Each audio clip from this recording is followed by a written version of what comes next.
So we're just talking about कि यहाँ पे एक type of antibodies is also mentioned, ACPAs, which is the anti-citrullinated peptide antibodies. So these are generated as just mentioning about कि autoimmune disease है, तो यहाँ पे overall treatment की बात हो रही है, so these are the important facts around it.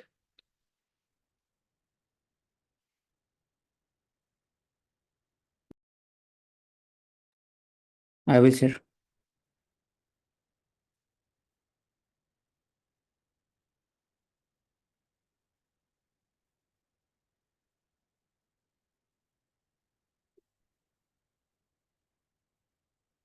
So right now the protest is going on in Delhi regarding the demand for the legalization of the MSP.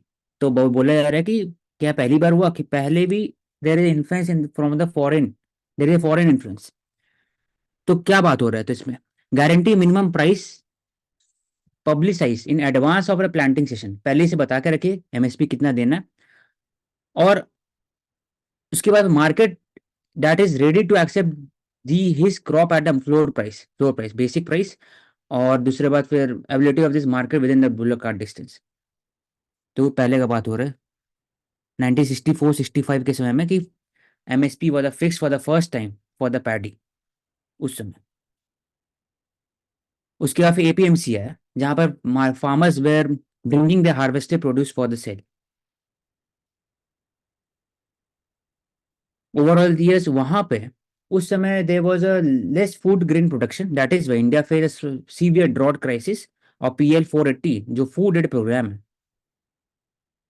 वो स्टार्ट किया गया था food foundation projected to prevent hunger and civil disturbance. All out emergency food production programme was initiated. इसलिए एक तरह से देखा जाता है एमएसपी लीगलाइजेशन एमएसपी से एक पॉइंट जो छूट जाता है कि it ensures the food security, कि इंसेंटिव मिलता है, इंपॉर्टेंट इंसेंटिव जो वर्ड लिखा है, important incentive of the farmers to increase production. कम से कम अश्योरेंस मिले कि कुछ भी होगा तो आपको कम से कम सरकार पीछे खड़े है। लेकिन क्योंकि इसका एक जैसे नेगेटिव इम्पैक्ट ये भी हो सकता है, औषक डिस्टॉर्शन ऑफ क्रॉपिंग पैटर्न भी होगा कि इन्हीं प्रोडक्ट्स या वो क्रॉप्स तो के लिए हमें हम लोग बात तो हमेशा करते वही हैं उस ग्रो पे किए कि गए हैं। प्रॉब्लम्स क्या क्या हो सकते हैं, लेकिन मैं तो बात कर रहा हूँ कि एक इसमें जो बात हो रहा था कि हम लोग के पास पहले we were not self reliance food security में, तो एक इंपॉर्टेंट इंसेंटिव ऐसा मैकेनिज्म यूज किया गया 1960s 50s के समय में to increase the crop production. तो और एक बात हो रहा है कि permanent agency it should be created for the determine the guarantee prices. तो जो सीएसीपी है वही रिकमेंड करते हैं cabinet committee on economic affair. तो उसके बाद झा पैनल आया, झा पैनल में सीएसीपी का गठन हुआ और उन्होंने फिर एग्रीकल्चर प्राइसेस कमीशन सेटअप किया 1965 में ऑन द कंटिन्यूइंग बेसिस। उसके बाद फिर एफसीआई का गठन फॉर्मेशन हुआ 1964। It was for the public procurement of the food grains, purchase, storage, movement, transportation, distribution, sale of food grain, etc. while ensuring payment of MSP to the farmers। तो देखा जा रहा है कि इवोल्यूशन ऑफ एमएसपी दिया हुआ India में, कि उसका स्टार्टिंग जो फेज था एमएसपी का it was driven because of the food crisis that India has faced in 1950-60s। उसके बाद जैसे ही एमएसपी आया एपीसी बन चुका 1950 से, एफसीआई बन चुका 1965 में, एपीएमसी था ही। ये चारों डिसाइड किया कि लॉन्ग टर्म में इंडिया कैसे ग्रीन रिवोल्यूशन का पाथ पे चले। तो एग्जांपल नॉर्मल बोल मैन्युफैक्चर मैक्सिकन एग्रीकल्चर प्रोग्राम थे, वहीं से हमारा जो एमएस स्वामीनाथन जी थे उन्होंने वीट ड्वार्फ वीट वेराइटीज को लिया and he developed under the Indian agriculture research institute during the sowing period.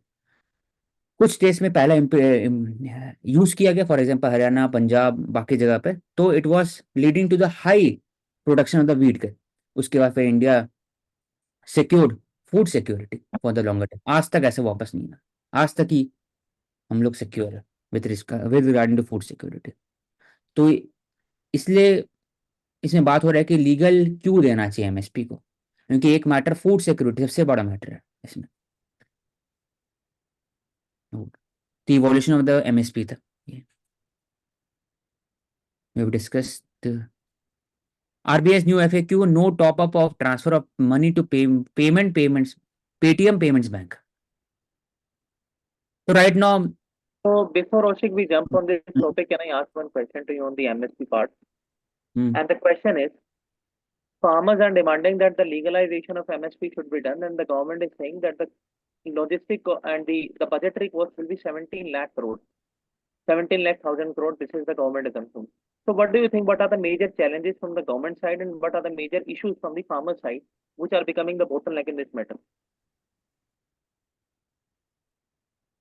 farmer side में bottleneck क्या हो सकता है? तो first of all, mismatch. There is general mismatch in the prices of the volatility prices बहुत ज्यादा है. Harvest post harvest loss के कारण वो बोलते हैं कि एक तय अमाउंट में एमएसपी मिलना चाहिए. थर्ड, जो एपीएमसी जो एमएसपी है ना इंडिया में जो फार्मर साइड में, it is only related to the post harvest.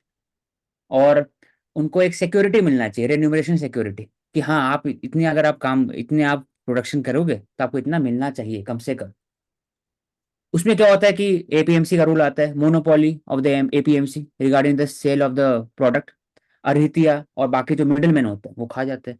तो एक उसका चैलेंजेस हो जाता है. दूसरा, इंटर स्टेट जो विथ रिस्पेक्ट टू ई नाम है वो भी ढंग से नहीं चलता है, उसमें भी चैलेंज है. फार्मर साइड, जो गवर्नमेंट साइड है वो बोलते हैं कि डब्ल्यूटीओ में मेरे ऊपर क्वेश्चन उठेगा कि why the MSP has been legal. Amber box subsidy के अंदर में ऑलरेडी देते हैं, तो और बढ़ सकता है, तो उसमें उठ सकता है ट्रेड डिस्टॉर्टिंग मेजर के कारण. दूसरा कि रेवेन्यू आपने बता ही दिया. तीसरा बोल सकते हैं कि जो गवर्नमेंट बोलते हैं कि हो सकता है ना कि एमएसपी कारण, जो मानसी ने कहा था कि क्रॉपिंग पैटर्न वो चेंज हो सकता है, जो हो भी रहा है rice wheat cycle for example in Punjab. लेकिन उसका सबसे सस्टेनेबल फॉर्म क्या है एमएसपी के अलावा? तो एक है कि प्राइस सबवेंशन स्कीम, कि जो आप बेच दो मार्केट प्राइस में, जो डिफरेंसेस होगा एमएसपी में वो आप सरकार दे देंगे, उससे लॉजिस्टिक कम हो जाएगा. दूसरा कि आप कॉन्ट्रैक्ट फार्मिंग प्रमोट करें. एग्रीकल्चर 2020 जो लॉस थे उसको रीफॉर्मुलेट करिए और रिप्रेजेंट करिए with some tweaking regarding cold storage बाकी सब, ताकि पोस्ट हार्वेस्ट कम हो. दूसरा, फूड प्रोसेसिंग से जोड़ दिए डायरेक्टली, अगर जिस समय अगर ज्यादा होता है तो आप डायरेक्टली फूड प्रोसेसिंग और दे सकते हो, वो एक ऑल्टरनेटिव फॉर्म है. तो I think some areas we can think. तो डिस्कस की पेटीएम बैंक, तो पूरे चीज पे बैन नहीं किया गया था, कुछ एरिया में पेटीएम पेमेंट बैंक वॉलेट, उसमें उनके ऊपर एक तरह से RBI impose restriction for non compliance of the KYC norms, और जो भी बैंकिंग रेगुलेशन से रिलेटेड नॉर्म्स होते हैं with respect to credit facility, उसमें भी नहीं किया था.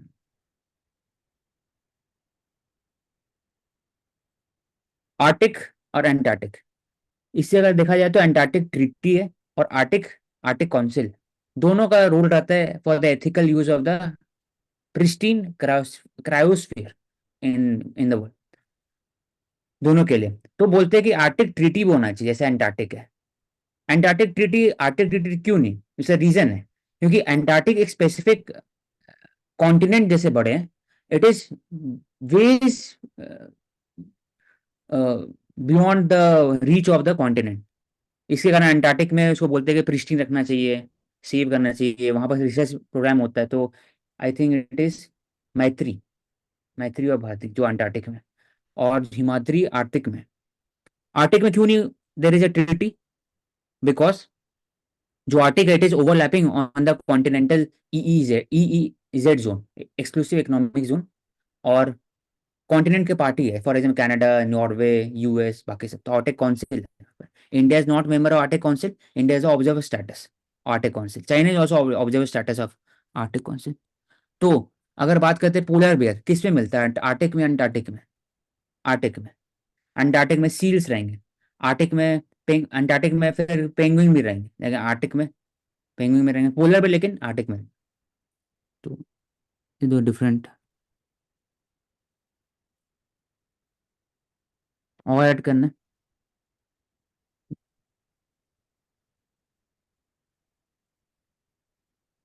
I think we can move forward. Kashmir dry winter ऐसा दिखा कि रिसोर्ट था ये गुलमर्ग में, it should have been covered with snow, लेकिन ऐसा हुआ नहीं, without snow for the first time in 43 years. Example in climate change, GS paper 3 environment direct, कि for the first time 43 years में snow in था. This showcases जो climate change it is impacting the Himalayan region, pristine Himalayan region, cryosphere, third pole of the world. तो इस पर detail में discuss कर चुके हैं कि 3-4 एरियाज था जिसके कारण होता है ऐसा, एक जेट स्ट्रीम, दूसरा कि क्लाइमेट चेंज, एल्बिडो इफेक्ट, चौथा हो गया El Nino, La Nina effect, और MGO, median Julian oscillation. Warm weather होने से क्या होगा, there is blooming of orchid, apples etcetera, लेकिन ओवरऑल एप्पल इंडस्ट्री 7% है जीडीपी ऑफ कश्मीर का। 35 lakh people are directly employed in apple industry. 7% बहुत होता है एक स्टेट के लिए। Total apple production in the country, ठीक है, एक अच्छा एग्जांपल है, Jammu Kashmir accounts for 75%, 73% of total apple production in country, 2.2 million ton.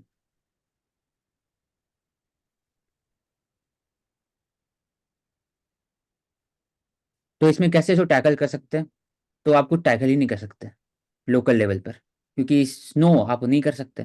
तो क्या कर सकते हैं, लॉन्ग टर्म ऑब्जेक्टिव जो है एनडीसी का, पेरिस क्लाइमेट चेंज, उस पर आप अडियर कर सकते हैं। Every country should be very cautious regarding the emission of the global green house gases. तो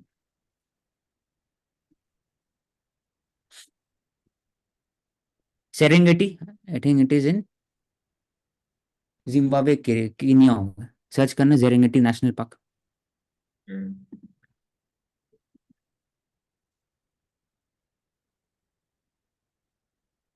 competition competition is among the two In members. हाँ, northern zebra, Tanzania. northern Tanzania. Tanzania, in the East African region होगा I think, हाँ, east में है, Kenya के नीचे Tanzania located है। Kenya के नीचे। ठीक, तो कंपटीशन, प्रेडेशन होता है कि प्लस माइनस, मतलब एक का नेगेटिव होगा दूसरा पॉजिटिव होगा। कंपटीशन मतलब होता है दोनों का नेगेटिव। क्यों, सेम टाइप के होते हैं, ओवरऑल स्पीसीज होते हैं फॉर जेब्रा और डियर फॉर द ग्रासलैंड। तो एक कंपटीशन का एग्जांपल हो सकता है, या फिर लायन और टाइगर एक ही अगर जगह में रहेंगे तो कंपटीशन एग्जांपल। तो प्रेडेशन डिफरेंट, कंपटीशन, एनिमिलेशन, और भी होते हैं, इन्वायरमेंट में देख लेंगे इसको। Lung stem cell, stem cell specialise cell नहीं होता, non specialise cell that has a capacity to develop into the specialise cell, blood, nervous system, फिर स्किन एपिडर्मिक सेल एक्सेट्रा। तो वैसे ही lung stem cell transplantation would be helpful for COPD. I think ये pulmonary disease है, COPD मतलब comorbidity pulmonary diseases, chronic obstructive pulmonary diseases, ये helpful हो सकता है। टी सेल, इसको अटैक सेल बोलते हैं, डायरेक्टली अटैक्स द एंटीजन होते हैं जो बॉडी।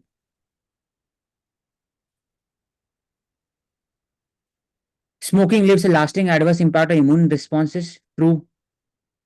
स्मोकिंग सिर्फ और सिर्फ it is not harmful to the lungs capacity, but उसके अंदर में टॉक्सिक केमिकल होता है PAN, फिर एसिटिल्डिहाइड से लेकर के बाकी जो टॉक्सिक केमिकल होते हैं, इट क्रिएट्स और वो एक तरह से ब्लड स्ट्रीम के अंदर में डिफ्यूज हो जाता है। उसके कारण पूरा जो बॉडी के अंदर हार्मोनल इनबैलेंसेस होता है, right from functioning of the thyroid to adrenal etcetera. तो बॉडी मास इंडेक्स बढ़ सकता है, इसलिए चाहे पैसिव स्मोकर है चाहे एक्टिव है, करना ही नहीं चाहिए। इसमें औषध, अभी हम स्टेम सेल्स के बारे में बात कर रहे थे, तो दो टाइप के होते हैं, टोटीपोटेंट और प्लूरीपोटेंट। तो इसमें वीसी की जो प्लूरीपोटेंट है वो एम्ब्रियो में जनरेट होते हैं, एम्ब्रियो से, और टोटीपोटेंट बोन मैरो से। बोन मैरो, और generally we use bone marrow. Embryo कब यूज करते हैं, जब पूरे बॉडी के अंदर, पूरा बॉडी में चेंज करना पड़ता है, तब एम्ब्रियोज होंगे। It is highly functional. Embryo से हर एक सेल बन सकता है, तो कितने फंक्शनल, उसका फंक्शनलिटी बढ़ जाता है, इसलिए उसको एम्ब्रियो यूज करते हैं कुछ कुछ जगह पे। बोन मैरो तो वो नॉर्मल, ये तो इन्फ्लेमेशन होता है टिश्यूज में, बाकी सब में भी। शॉर्ट टर्म भी बहुत ज्यादा काम, एक तरह से लॉन्ग टर्म इम्पैक्ट हो सकता है smoking. Bad verified city gets 2.5% of the funds. Delhi, one of the most polluted city in the world, 42 crore सिर्फ है given by the center for tackling the air pollution.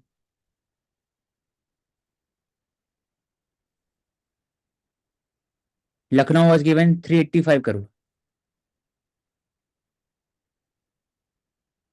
Patna 298. सबको दिया गया national clean air programme to address the air pollution across the country. So to reduce the PM level, particulate matter level, matter 2.5 और 10 होते हैं, 2.5 पूछा भी गया था, डिफरेंसेस क्या है? 2.5 कैन इंटर विद लंग्स, 10 भी inter can inter with lungs, but 2.5 can inter into the blood stream also, that is it is more harmful, और माइक्रो होता है 2.5। तो उसको रिड्यूस करना है 30% 2024 तक by 2017 levels. NACP it is implemented in 131 cities, 24 states के अंदर। ऑल द स्टेट पूछेगा तो नहीं।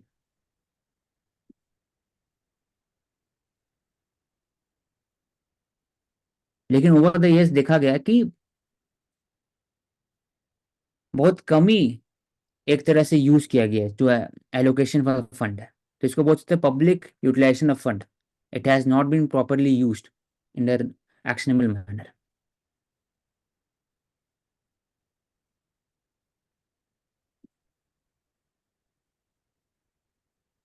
तो इससे रिलेटेड बात कर सकते हैं कि जो हेल्थ केयर है, हेल्थ केयर एयर पॉल्यूशन से रिलेटेड जो इंडिया में एक्ट है वो तो है ही, पॉलिसीज भी है, लेकिन इम्प्लीमेंटेशन में दिक्कत आता है क्योंकि it is not given much priority.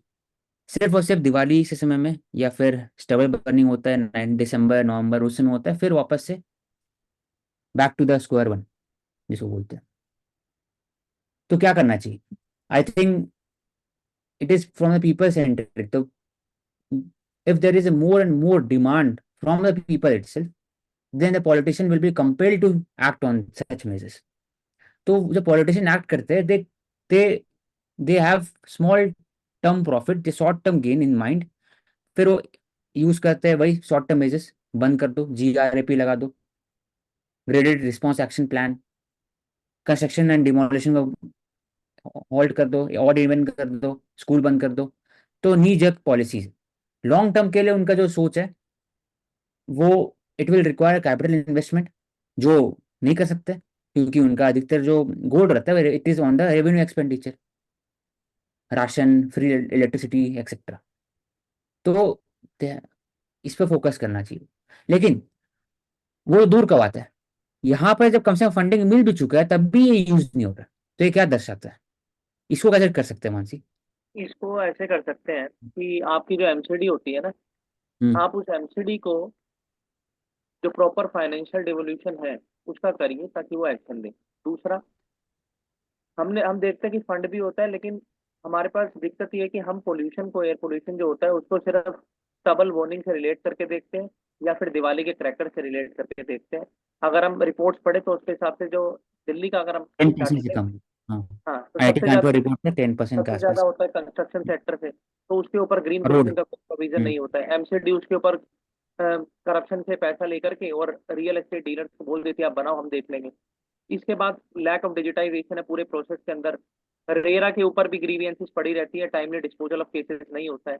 इसके बाद जो लोकल है उनका भी कोई ग्रीवियंस रिड्रेसल का मैकेनिज्म नहीं है। जब वो अपने काउंसलर्स को किस तरीके से बोलेंगे, काउंसलर्स कब आएगा, कब उनकी रिपोर्ट के ऊपर डील होगी। तो मुझे ऐसा लगता है कि जो म्यूनिसिपैलिटी का एक अहम रोल है यहाँ पे, और इसमें डिजिटाइजेशन के साथ साथ ग्रीवियंस रिड्रेसल का मैकेनिज्म और जो रेयर पोर्टल है उसमें भी एमसीडी का कहीं ना कहीं एसोसिएशन होना चाहिए, जिस तरीके से लोकल लेवल पे टॉप टू बॉटम नहीं, बॉटम टू अप अप्रोच चाहिए इस चीज को डील करने के लिए। और सेंट्रल यहाँ गवर्नमेंट, पे स्टेट ये गवर्नमेंट जैसे तो कर ही रही है। पैसा अवेलेबल है तो ऑडिटिंग भी होनी चाहिए हाँ कि ये पैसा मैं बता हमने रहा यूज नहीं किया। हाँ, ऑडिट होना चाहिए उसको प्रॉपर। था। और इसको अकाउंटेबल करने के लिए ऑडिट तो हो गया, लेकिन अकाउंटेबल कैसे करवाए, ट्रांसपेरेंसी कैसे है, तो एक डैशबोर्ड होना चाहिए, सीएम डैशबोर्ड ऐसी कि इतने एरिया फंड थे, इतने ही खर्चे हुए सिर्फ, ये सब बनाया गया। जियो टैगिंग में करना चाहिए। यहाँ पर स्टैब्लिश किया गया स्मोक गन जिसको बोलते हैं, टावर। Smoke tower. हाँ, इसमें यहाँ पर तो स्टैब्लिश किया, यहाँ पर ये काम किया गया। फॉर एग्जाम्पल रोड्स में ये टेक्नोलॉजी यूज किया गया to mitigate the air pollution. हर जगह मतलब ऐसा लिख सकते हैं। River front, important keyword. From Kashmir to Kota India river front are getting a makeover. तो रिवर फ्रंट से कैसा हो, क्या होगा? पहली बात है कि littered abandoned river front are being revitalised thanks to redevelopment project. अब अगर रिवर फ्रंट के ऊपर में एल्गी फॉर्मेशन होता है यूट्रोफिकेशन के कारण, तो ओवरऑल जो क्वालिटी ऑफ लाइफ है of the people living near to the river front, तो उनका रिड्यूस होता है। प्लस कि डिजीजेस, पेस्ट, फिर पोल्यूशन, फिर डेथ ऑफ द बायोडाइवर्सिटी, वो इम्पैक्ट करते हैं। तो रीडेवलपमेंट प्रोजेक्ट हर एक के लिए किया गया। फॉर एग्जांपल साबरमती आश्रम अहमदाबाद में बहुत सुंदर तरीके से लेआउट है, फिर बनारस में भी, फिर यहाँ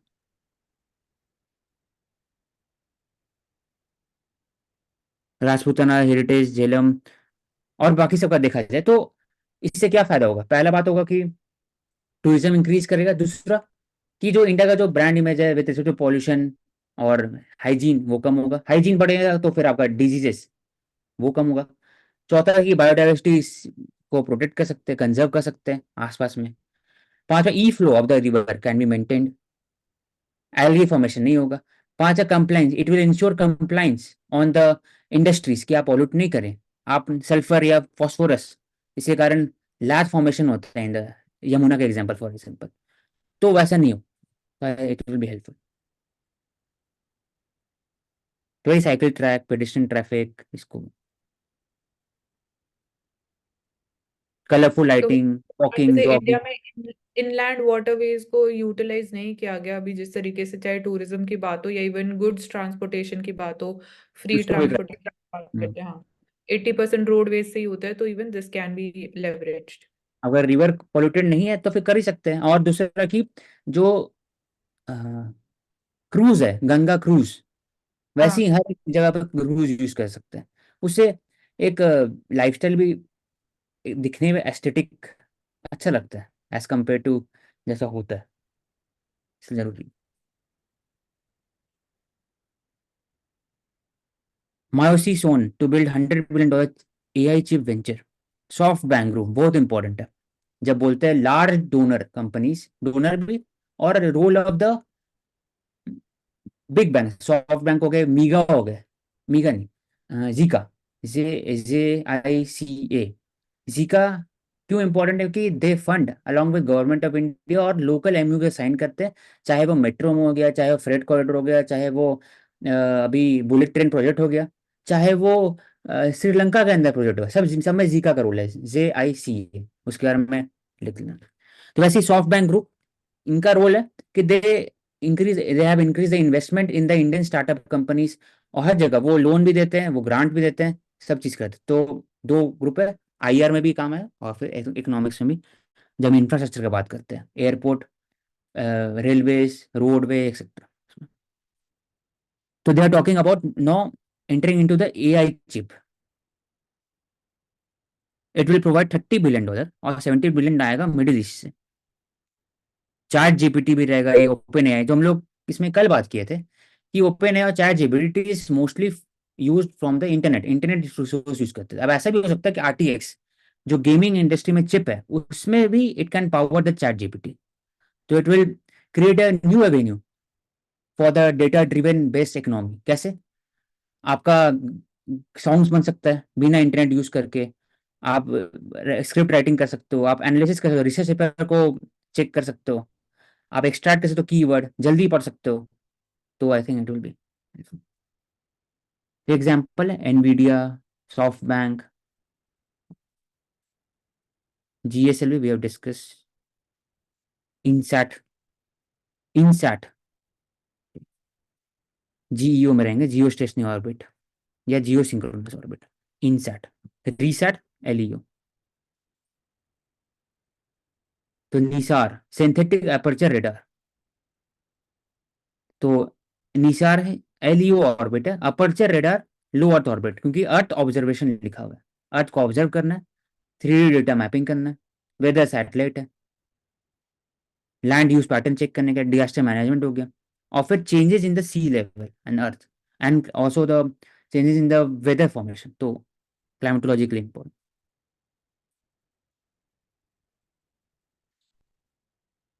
Food Corporation of India 1965 Act we have discussed. It was enacted 1965 statutory body for the procurement of the food grain at MSP. तो FCI प्रोक्योर करते हैं, उठाते हैं, उनके पास अपना एक बफर स्टॉक होता है। आई थिंक मानसी आपको पता है एग्जैक्ट स्टॉक 60 या 70 60 50 के आसपास होते हैं, 50 मिलियन टन के आसपास। देखना पड़ेगा तो उनका स्टॉक होता है, वो फिर बफर स्टॉक यूज करते हैं, फिर वो डिस्ट्रीब्यूट करते हैं टू द स्टेट्स, और फिर स्टेट के पास रूल होता है कि वो डिस्ट्रीब्यूट करेंगे to the fair price shop, और उसके थ्रू फिर पीडीएस दिया जाता है, पब्लिक डिस्ट्रीब्यूशन सिस्टम, जो बोलते हैं 2 किलो चावल, 2 किलो पल्सेस या फिर wheat through the fair price shop under the food security act 2013। तो प्रोक्योरमेंट का काम एफसीए का होता है, डिस्ट्रीब्यूशन काम होता है स्टेट गवर्नमेंट का। स्टेट के जो होते हैं फूड, तो इसमें बात हो रहा है कि कैपिटल उनका बढ़ाया गया ताकि वो और अच्छे से इफेक्टिवली काम कर सके, कैपेबिलिटी बढ़ सके उनका। It resort to cash credit short term loans ways and means advance. तो मॉडर्नाइजेशन फैसिलिटी, जो स्टोरेज कैपेसिटी है, कभी कभी देखा जाता है कि पूरे जो गनी बैग रखा हुआ है सड़ जाते हैं, तो कोल्ड स्टोरेज नहीं है ना अभी इंडिया में, ओपन स्टोरेज है। तो कोल्ड स्टोरेज बनाने के लिए, ट्रांसपोर्टेशन नेटवर्क को ठीक करने के लिए, लॉजिस्टिक कॉस्ट कम हो जाए, इसके लिए उनको दिया जा रहा है। इंडिया में बफर स्टॉक की बात करें वीट के है 138 लाख टन मिनिमम बफर जो होना चाहिए। एफसीआई के बाद, एफसीआई के हाँ, पास एफसीआई की बात हो रही है, मतलब एफसीआई और स्टेट एजेंसीज का आई थिंक टोटल यहाँ पे वैसे ये लिखा है कि सिंपली जो मिनिमम बफर होना चाहिए वीट का दैट इज 138 लाख टन, और राइस के केस में इट इज 76 लाख टन। तो इसका भी ब्रेक करके है, जैसे बफर स्टॉक में भी दो कंपोनेंट्स है, ऑपरेशनल रिक्वायरमेंट है 108 लाख टन की वीट के केस में, और स्ट्रैटेजिक रिजर्व भी इसका एक पार्ट होता है। तो इन दोनों को प्लस करके मिनिमम बफर होता है। अब ऐसे इसमें दिया हुआ है कि at 40 million ton FCI rice stock 5 ton rice stock ऐसे। ठीक। तो बोलते और कहाँ कहाँ रोड लगेगा, तो efficiency in the construction of cement road, roof maintenance, software upgradation, quality checking, lab equipment होना चाहिए जो चेक कर सके एग्जैक्ट कि जो राइस प्रोक्योरमेंट हो रहा है it is of the best quality और not. It will ensure fortifying the agriculture sector, fortifying, ताकि न्यूट्रिशन को प्रमोट कर सके, empowering the farmers and ensuring food security. FCI का rule we have discuss in detail, food corporation of India. UP PDS आप चर्चा कर रहे थे, उसके अंदर अगर हम पीडीएस का ओवरव्यू एक बार देख लें, तो पीडीएस जो है उसके अंदर जॉइंट रिस्पॉन्सिबिलिटी होती है सेंट्रल और स्टेट और यूपी गवर्नमेंट की। सेंट्रल गवर्नमेंट का नोडल होता है एफसीआई, जिसका क्या काम होता है, सबसे पहला procure, storage, transport, bulk allocation to state government. State government और यूटी की क्या जिम्मेदारी है, ऑपरेशनल रिस्पॉन्सिबिलिटी। उसमें क्या आता है, आइडेंटिफाई करो, राशन कार्ड दो, एफआरपी शॉप को चलाओ, उसके बाद राशन दो। इसके बाद अगर हम बात करें तो क्या क्या दिया जाता है, तो पीडीएस के अंदर दाल, गेहूं, अनाज, सीरियल दिए जाते हैं, सोल्ड स्पाइसेस एक्सेट्रा अलग अलग जगह पर। पहले पीडीएस केरोसिन। तो 1960, हाँ 1960s के अंदर आया, इंटर वॉर पीरियड के अंदर आया था, और ग्रीन रिवोल्यूशन में इसका बहुत बड़ा रोल था। इसके बाद पीडीएस को रिवैम्प किया गया और इसको नाम चेंज किया गया इसका 1992 में, रिवैम्प्ड पब्लिक डिस्ट्रीब्यूशन सिस्टम, जिसके अंदर ट्राइबल्स को भी इंटीग्रेट किया गया, डेवलप्ड हिली एरियाज को भी इंटीग्रेट किया गया, और एक सेंट्रल इशू प्राइस के मैकेनिज्म के हिसाब से इसको दिया जाता है।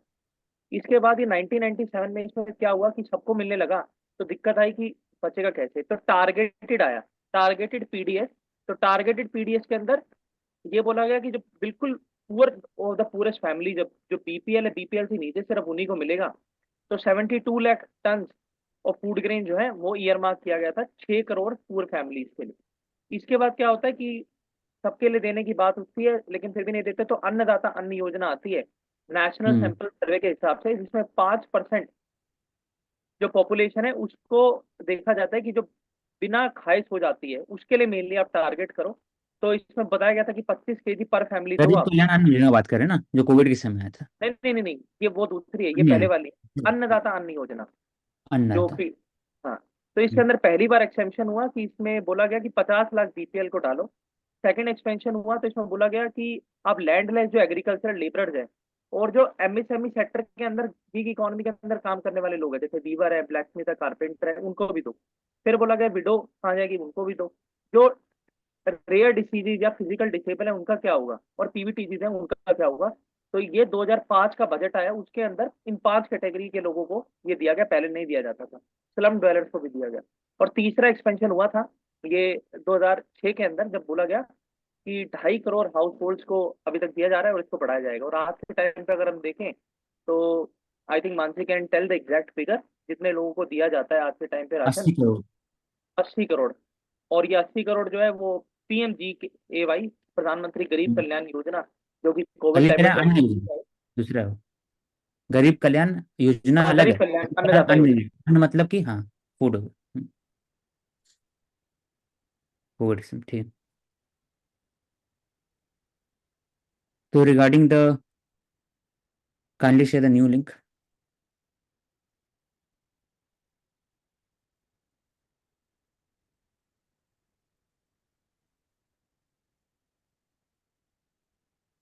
Kindly stop.